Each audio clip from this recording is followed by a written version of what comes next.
오늘 본문 말씀은요, 이제 예수님의 변화산 사건을 기록하고 있는 말씀입니다. 모세와 엘리야가 나타나 예수님과 대화하는 그런 장면이 드러납니다. 이는 놀라운 천상의 영광이 드러난 장면인데요. 그러다가 이제 시간이 지나 문득 둘러보니 이제 아무도 보이지 않습니다. 남아있는 것은 예수님과 그리고 제자들 뿐이었죠. 그리고 그때 한 음성이 들려오는데요. 이제 마가복음 9장 7절 말씀입니다. 이 말씀은 우리가 한번 같이 읽어봤으면 좋겠습니다. 마침 구름이 와서 그들을 덮으며 구름 속에서 소리가 나되 이는 내 사랑하는 아들이니 너희는 그의 말을 들으라 하는지라. 아멘. 오늘 말씀의 제목이기도 한데요. 이 말씀은 제자들이 하나님께 들은 그 음성입니다. 그 음성은 바로 너희는 그의 말을 들으라 라고 하는 것이었죠. 어떻게 보면 그들은 예수님의 제자들이기 때문에 예수님의 말씀을 듣는 것이 너무나도 당연한 일일진데 하나님은 다시 한번 그들에게 너희는 그의 말을 들으라 말씀하고 있는 것입니다. 하나님께서 왜 이렇게 말씀을 하셨을까 우리가 생각을 해보면 하나님은 우리를 창조하신 분이니까 우리를 너무나도 잘 아시는 분이기 때문에 이렇구나 하는 것을 깨달을 수 있습니다. 왜냐하면 사람은 한 번 들은 말씀으로 그 말에 순종하지도 않을 뿐더러 각자 그 양과 같이 자기 주관과 생각대로 살아가는 게 바로 사람이라는 존재이기 때문이죠. 그래서 하나님은 제자들을 향해서 너희는 그의 말을 들으라 라고 말씀하고 있는 것입니다. 하나님께서 오늘 수요 강단에서 그리고 매주 주일 그리고 우리가 매일 새벽을 통해 가르치는 말씀을 가르치시는 이유가 이와 같습니다. 그래서 우리는 이 말씀을 통해서 예수님의 말씀을 듣고 순종하고 그리고 따라갈 수 있게 되는 것입니다. 우리가 삶을 살아가면서 매일매일의 삶 속에서 변함없는 믿음을 유지하는 것은 너무나도 어려운 일입니다. 왜냐하면 아까 말씀드린 대로 우리의 마음은 양 같아서 우리 각자의 생각과 주관에 따라 살아가고자 하는 그런 마음이 끊임없이 들기 때문입니다. 그런 우리에게 하나님은 이와 같은 말씀을 통해 우리가 예수님의 말씀을 듣고 지속적으로 동행해야 한다는 것을 강조하여 말씀하고 있는 것입니다. 영성 분야에 있어서 저명한 교수이자 학자이고 그리고 목회자인 헨리 나우에는 이제 어떻게 하면 더 깊은 영성애로 나아가야 할까 많은 고민을 했습니다. 그 헨리 나우에는 영성을 예수님과의 관계가 깊어지는 것으로 정의하고 이해합니다. 헨리 나우엔이 발견한 한 가지 방법이 있었는데요. 그것은 바로 우리의 일상에서 하나님과 만나는 공간을 만들어내는 것, 그것에 있다라고 이야기를 합니다.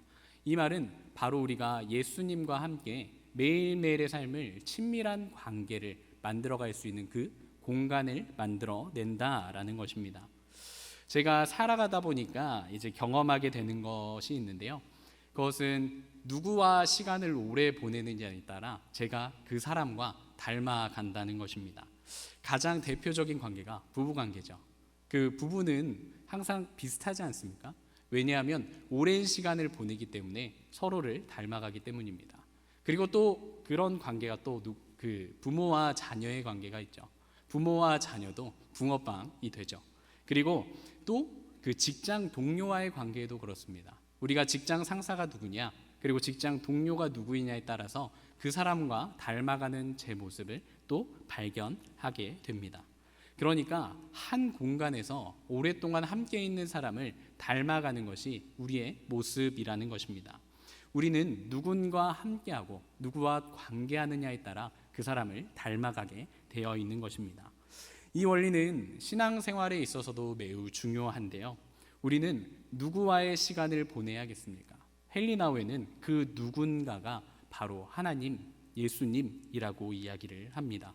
매일 하나님과 만나는 그 공간을 확보하고 하나님과 만나는 시간을 계속해서 가질 때에 하나님과 닮아가는 그런 우리의 모습을 가진다라고 이야기하는 것이죠. 나우에는 사람의 속성에 대해서 이렇게 이야기를 하는데요. 우리는 매일매일 바쁜 삶을 살아가고 그리고 힘써서 내가 해야 될 역할들을 최선을 다해서 한다라고 합니다. 그러나 만약 몸이 바쁘지 않으면 정신적으로 분주해진다라고 이야기를 합니다. 이미 지나간 일이나 그리고 앞으로 맞닥뜨리지 않는 일들에 대한 걱정과 염려로 머릿속이 가득하게 된다라는 것이죠. 그리고 그런 과거 일에 대한 죄책감, 여러 불안 등으로 내면이 가득 찬다는 것입니다. 그렇게 이 나우에는 이렇게 살아가는 이면에 우리 사람에게는 빈 공간에 대한 두려움이 있다라고 이야기를 합니다. 이 공간에서 뭔가 예측할 수 없는 일이 일어날 것 같고 내가 원하지 않는 일이 일어날 것 같은 그런 불안이 계속해서 든다라는 겁니다. 저는 이 나우엔의 이 말에 많은 공감이 들었는데요. 왜냐하면 저도 바쁜 삶을 살아가다 보면 걱정과 염려를 잊고 살아갑니다. 정신없이 하루하루를 보내다 보면 몇 개월의 시간은 금방 가는 것 같습니다. 하지만 또 열심히 일을 하다가 잠깐의 그 쉼의 시간을 가졌을 때, 쉴 때 무엇을 해야 할지도 모르고 걱정과 염려와 두려움에 빠지는 제 자신을 발견하고는 합니다. 나우에는 그 공간을 그런 염려와 불안을 없애기 위해서 바로 하나님과 만나는 그런 공간을 만들어야 한다라고 이야기를 합니다. 우리가 일상에서 바쁜 삶을 살아가든 우리가 또 여유 있는 삶을 살아가는 그 공간 안에서 하나님을 만나야 한다라는 것입니다. 사랑하는 성도 여러분, 오늘 나우엔의 이야기를 통해서 하나님이 활동하시는 공간을 만들어야 한다라고 이야기를 했는데요. 이것에 대해서 오늘 함께 이야기를 나눠보려고 합니다.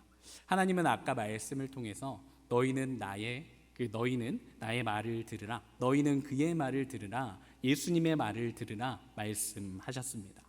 우리가 예수님의 말을 듣기 위해서는 하나님을 만나는 공간을 만들어야 하고 그 공간을 만드는 방법은 이와 같습니다. 하나님의 활동하실 수 있는 공간을 만드는 것은 그저 되는 것은 아닙니다. 우리에게 훈련이 필요한 영역인데요. 그것은 예수님의 모습을 통해서 우리가 어떤 훈련을 해야 하는가 알 수 있습니다. 예수님은 사역을 하면서 엄청나게 바쁜 스케줄을 보내셨습니다. 매일매일의 삶이 수많은 사람들을 만나야 했고 매일 말씀을 전해야 됐고 매일 제자들을 가르쳐야 했고 그리고 매일 많은 사람들을 치료하셔야 됐습니다. 하지만 예수님은 바쁘든 바쁘지 않든 꾸준하게 반복한 일이 있으셨는데요. 그것은 매일 밤 주님 앞에 엎드려 기도했던 것이었습니다. 예수님은 매일 밤 기도의 자리에 나아가서 하나님께서 나에게 어떤 말씀을 하시는지 듣는 훈련을 하셨던 것입니다. 헬리나우에는 예수님께서 그 밤의 교제 시간에 하나님께서 이렇게 말씀하신다라고 표현을 합니다. 사랑하는 자라고 부르는 그 하나님 아버지의 음성을 들으셨다라고 말입니다. 누가복음 3장 22절 말씀에는 이렇게 말씀합니다. 너는 내 사랑하는 아들이다. 내 모든 사랑과 은총을 너에게 쏟는다. 너는 내 기뻐하는 자다. 하나님께서 예수님을 향해 하셨던 말씀이죠. 너는 내 사랑하는 아들이고 내 기뻐하는 자라라고 말입니다. 우리가 하나님과 매일 밤 만나는 그 기도의 시간을 통해서 우리 하나님께서 너는 내 사랑하는 아들이라 라는 그 음성을 들을 수 있다라는 것입니다. 예수님께서 돌아가시기 전에 예루살렘 성에 입성하실 때 이런 일이 있었죠. 우리가 종려주일에서 이야기를 나눴을 텐데요. 종려주일에 사람들은 호산나라고 외치며 예수님을 환영했습니다. 그런데 이 백성들의 그 환영의 의미는 예수님이 하고자 하신 것과는 조금 다른 의미를 가지고 있었습니다. 그 백성들은 예수님께서 그 포악한 종교 지도자들로부터 그리고 로마의 압제로부터 구원해 주실 그 예수님을 기대하면서 예수님을 환영했습니다. 그런 그 모습이 드러났던 것이 예수님께서 십자가에 못 박히시기 전 바라바와 그리고 예수님이 있을 때에 백성들은 바라바를 풀어주라라고 그 이야기를 그리고 했었죠. 예수님을 오히려 십자가에 못 박으라라고 외쳤던 것입니다. 예수님은 이런 여러 고난과 염려 그리고 여러 절망과 어려움의 상황에 있었지만 분명히 깨달아 아는 사실이 있었습니다. 그것은 바로 하나님께서 너는 내 사랑하는 아들이며 내 기뻐하는 자라 라고 말씀하셨던 그 사실이었습니다. 예수님은 매일 밤 하는 그 하나님과의 교제를 통해서 예수님은 스스로 하나님의 뜻에 대해서 너무나도 잘 알고 계셨습니다. 하나님께서 그 사랑받는 자로서의 그 역할을 하기 원하신다는 것, 그리고 십자가의 그 고난과 고통을 통해서 우리 모든 죄인들이 구속함을 받을 수 있다는 것을 알았던 것입니다. 하나님은 예수님께서 그렇게 말씀하셨던 것처럼 우리를 향해서도 말씀하고 있다는 것을 우리는 알아야 합니다.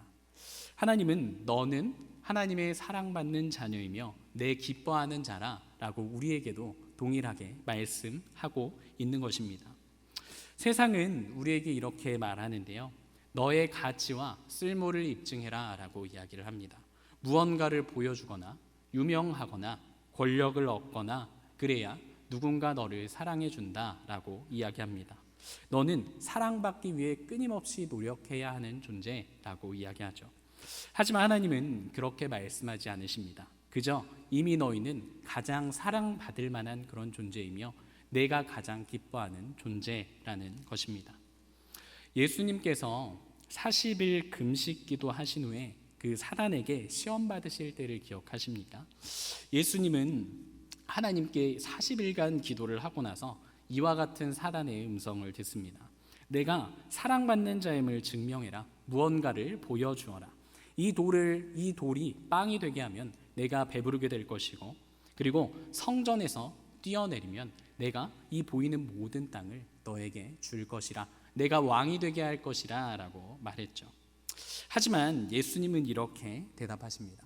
내가 아무것도 입증할 필요 없고 나는 하나님의 말씀으로만 살고, 그리고 나는 이미 하나님의 사랑을 받은 자녀라 라고 말이죠.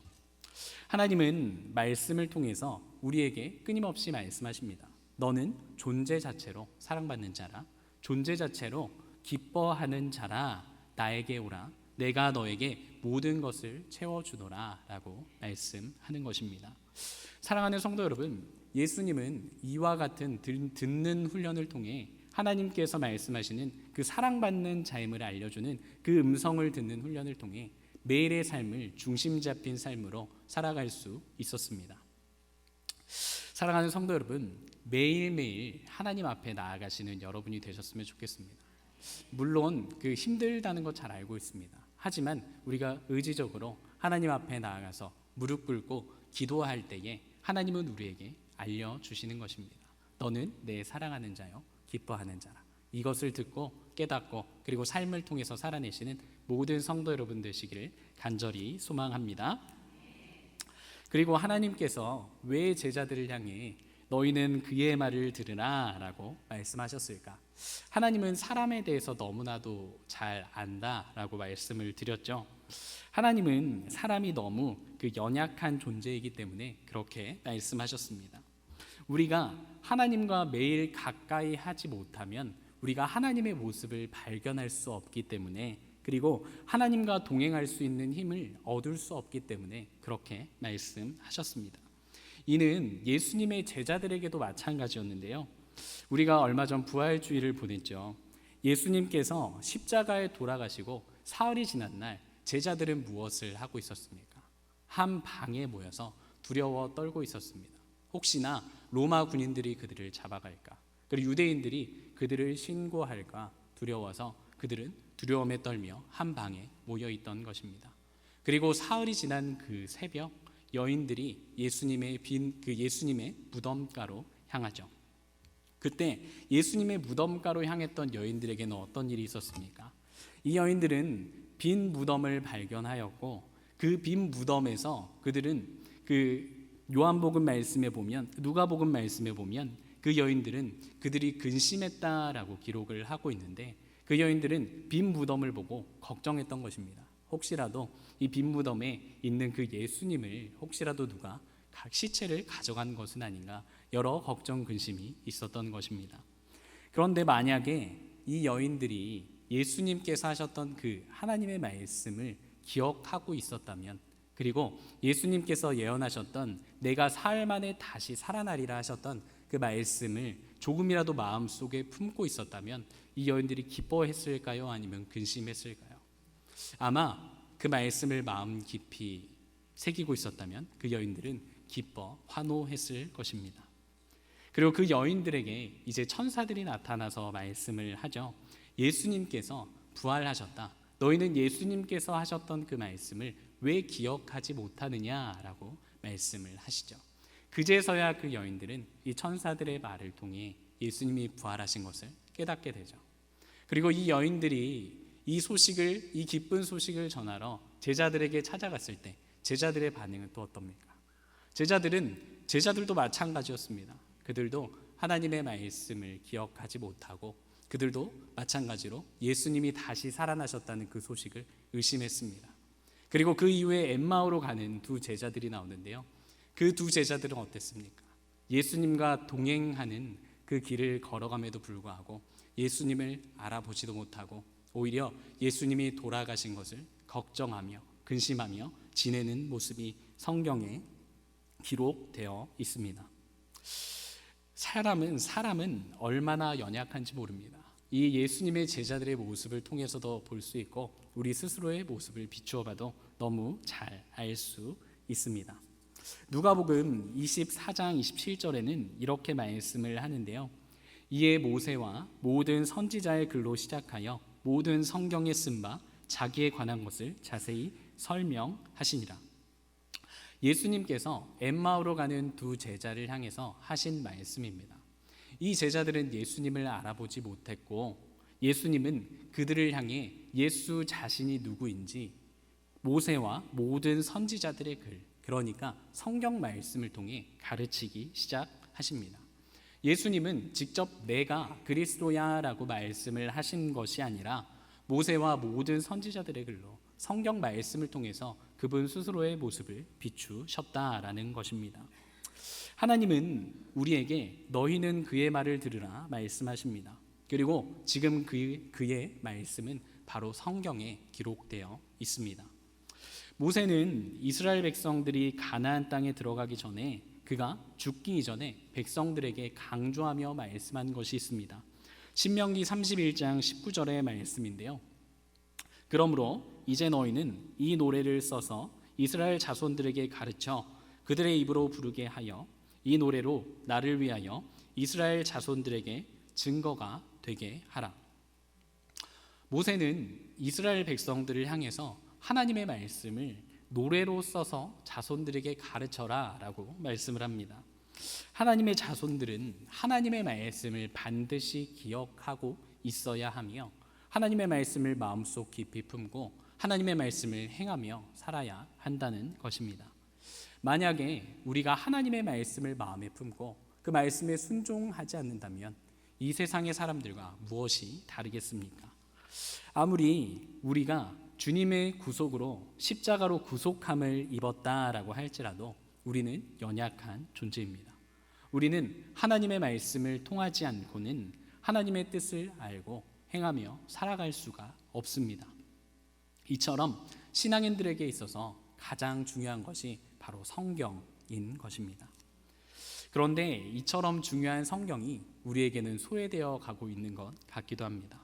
우리가 주중에는 바쁜 삶을 핑계로 성경을 읽지 않는 그런 우리의 모습이 발견되고요. 그리고 주일에는 여러 봉사와 바쁜 일들을 한다고 성경을 통해 하나님을 만나지를 못하는 그런 현실 속에 있습니다. 우리가 성경을 통해 하나님 그분의 뜻과 의도를 알지 못한다면 결국 삶에서도 그리고 우리 신앙생활에서도 결국 지쳐버리고 말 것입니다.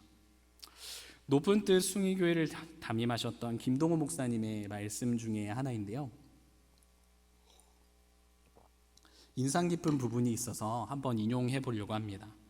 김동호 목사님은 우리에게 이렇게 질문을 하십니다. 여러분은 죄를 애통하고 있습니까? 라고 말입니다.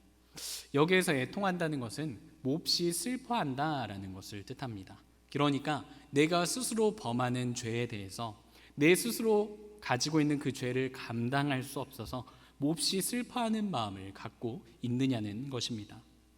그리고 사람은 영적으로 서 있을수록 자신을 죄인으로 인식하고 그렇지 않으면 본인을 의인으로 인식한다라고 또 이야기를 합니다.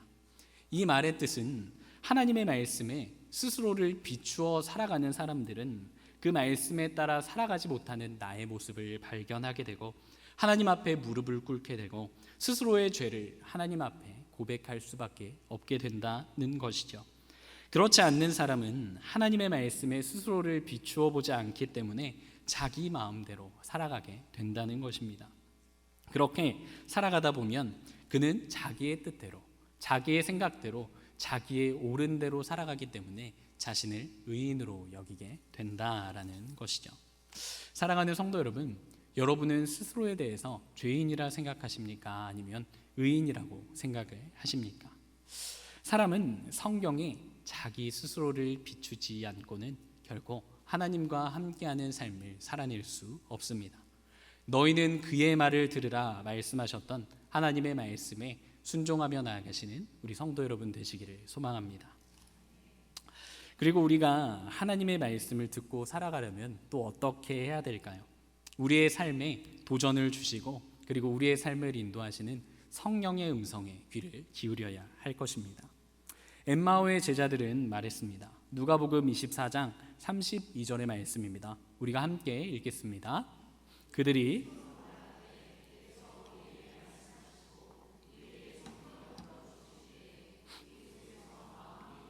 아니하더냐 하고, 엠마오의 제자들은 예수님께서 성경을 통해 말씀을 풀어주실 때 그들의 마음이 뜨거워지는 것을 경험하게 됩니다.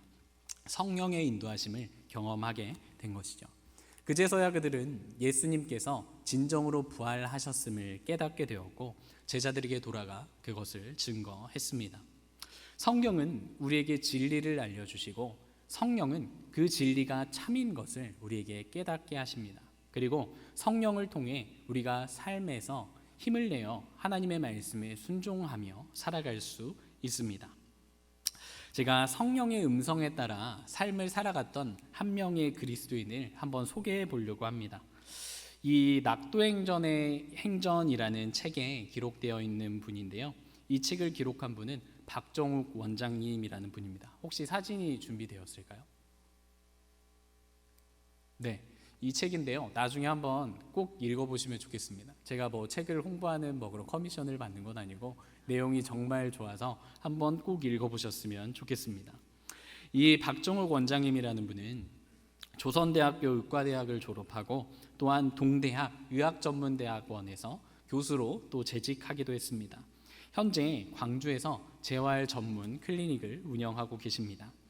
이 박종은 원장님은 이제 성령의 음성에 귀 기울여 살아갔던 분인데요. 이분의 그 삶에 대해서 잠깐 소개해 드리려고 합니다. 이 원장님은 그 의대를 다니던 시절에 생각지 못한 병을 얻게 됩니다. 급성 대량 출혈이라는 병으로 죽음의 문턱을 밟았습니다. 신앙은 있었지만 간절히 주님을 찾고 매달렸던 것은 그때가 처음이었다고 합니다. 장장 6시간의 어려운 수술 끝에 극적으로 살아난 그는 중환자실에 누워서 오랜 시간을 보내야 됐고 이후 외상후 스트레스 증후군으로 1년을 더 휴학해야 했습니다. 그는 그 고통스러운 그 시간들을 보내면서 하나님을 더 붙잡게 되었다라고 합니다. 그리고 스스로 이렇게 질문했다고 합니다. 하나님께서 나를 무엇에 쓰시려고 이와 같은 고통을 당하게 하시는가? 라고 말입니다. 그 이후로 그는 병원에서 의사로서 환자를 보는 그 시선에서 이제 환자의 입장에서 그 병원을 바라보게 되었다라고 합니다. 원래 환자의 입장에 서보지 않았을 때는 환자를 그저 피곤하고 어려운 대상으로만 여겼는데 본인이 환자가 되어보니 그들이 얼마나 큰 고통을 겪고 있는지를 깨닫게 되었다라는 것입니다. 대표적인 사례 하나로 코에 삽관하는 그 관 하나도 너무나도 불편했던 그 경험이 환자를 이해하게 해주었던 것이죠. 그래서 그는 그런 환자들의 어려움들 그리고 의사들이 냉정하게 대하는 그런 모습들을 고치고 또 고쳐서 우리 환자들에 대해서 가장 환자를 이해할 수 있는 의사가 되었다라고 합니다. 그리고 이와 같은 과정 속에서 그는 평생의 소원을 품고 있었는데요. 그는 가난하고 어려운 이들을 섬겨야겠다라는 그 하나님의 말씀을 마음속에 품고 있었다고 합니다. 그러던 중에 눈에 들어온 것이 바로 섬 사역이었습니다. 그는 완도에 있는 섬으로 의료 사역을 가게 되었는데요. 큰 섬 주변에 수많은 작은 섬들이 있었다고 합니다. 그리고 그 수많은 여러 작은 섬들에 또 사람들이 많이 살고 있었고요. 그곳에는 정말 아무 의료 혜택도 받지 못하는 많은 사람들이 있었다라고 합니다. 그곳에는 참 감사하게도 그들을 섬겨주는 선교사님이 계셨는데요. 그 선교사님은 아이러니하게도 그 완도 지역이 아니라 이제 경북 구미에 위치한 교회에서 파송받은 선교사님이셨습니다. 그곳에서 선교사님이 하는 일은 폭발의 위험을 감수하면서 오지의 섬으로 가스통을 배달하고, 그리고 태풍에 무너진 종탑을 보수해주고, 비가 새고 무너진 교회의 지붕을 수리해주고, 그리고 마을마다 찾아다니며 망가진 방충망을 그리고 고쳐주고, 그리고 군데군데 벗겨진 페인트가 있으면 페인트를 칠해주고, 그리고 어려운 일손을 필요로 하는 그런 사람들이 있으면 일을 해주는 사역을 했다라고 합니다. 그리고 이 박종우 원장님은 그때 나도 이렇게 사역하고 싶다라고 마음에 품었다라고 합니다. 이 경험을 통해 하나님께서는 내가 무엇을 하기를 원하실까?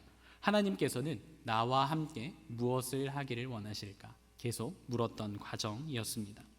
이곳에서의 경험은 소외된 낙도를 주님의 마음으로 품는 첫 계기가 되었고요. 그리고 원장님은 그 이후 여러 시간을 걸쳐서 그가 가진 의료기술로 낙도에 위치한 수많은 섬들을 찾아다니며 그리고 사람들을 고치고 주님의 복음을 증거했다고 합니다. 박정호 원장님은 지금도 여전히 매달 한 번씩 선교사님과 함께 소외된 낙도를 찾아간다고 합니다. 가가호호 방문해서 아픈 곳을 치료해주고 그리고 그리스도의 복음을 증거한다고 합니다. 사랑하는 성도 여러분, 박종호 원장님의 삶은 성령의 인도함을 받는 삶이 어떤 삶인지 알려줍니다. 무조건 우리가 소외된 이웃들과 함께하는 삶을 살아야 된다 말씀드리는 건 아닙니다. 하나님께서는 우리 각자의 삶에 있어서 우리가 삶에서 하나님께서 무엇을 하기 원하실까 하는 고민을 가지고 살아갈 때 하나님께서 그 삶의 사명을 그리고 삶의 부르심을 주는 것입니다. 지금의 삶에서 내가 해야 할 일이 무엇인지 하나님께 물으며 삶에서 다가오는 그 말씀에 순종하며 살아가야 한다라는 것입니다. 성도 여러분, 여러분의 삶이 이와 같아지기를 소망합니다. 그래서 주님과 함께 동행하는 삶을 살아내시고 그리고 그 삶이 우리의 삶에서 얼마나 기쁜 삶인지 직접 경험하시기를 간절히 소망합니다. 오늘 말씀을 통해 들었던 것은요, 주님께서는 이렇게 말씀을 하신다는 것입니다. 너희는 그의 말을 들으라. 이 말은 매일 주님 앞에 나아가서 우리가 기도해야 한다는 것이고 매일 주님의 말씀을 읽으며 주님의 가르침을 따라야 한다는 것이고 우리의 삶에서 성령의 인도하심을 받아 끊임없이 하나님께서 나의 삶을 통해 무엇을 하기 원하시는가 질문하며 살아가야 한다는 것입니다. 성도 여러분, 제가 간절히 소원하는 것은 여러분들이 이와 같은 계속적인 예수님과의 만남을 통해 예수님과 친밀한 관계를 만들어가라라고 하는 것입니다. 예수님과 친밀한 관계를 만들어가라라고 할 때 이제 목사님들께서 하시는 말씀이 있는데요. 그 말 중에 하나가 예수님을 마치 애인 대하듯 하라라는 것입니다. 그리고 예수님을 깊은 친구 대하듯 하라라는 것입니다. 계속해서 예수님과 만나고 그 사랑하는 애인을 대하듯 계속 예수님과 대화하라는 것입니다. 우리가 그렇게 할 때에 바로 우리가 기독교의 우리 교회의 신앙의 핵심에 이를 수 있다라는 것입니다. 사랑하는 성도 여러분, 우리가 예수님과의 친밀한 관계를 만들어서 예수님과 늘 함께 동행하시고 그리고 예수님이 주시는 그 충만한 그 사랑받는 자라는 그 음성 속에 늘 사랑이 가득한 자로, 늘 기쁨이 가득한 자로, 늘 부활의 증인이 되는 자로 살아내시는 우리 모든 성도 여러분 되시기를 간절히 소망합니다.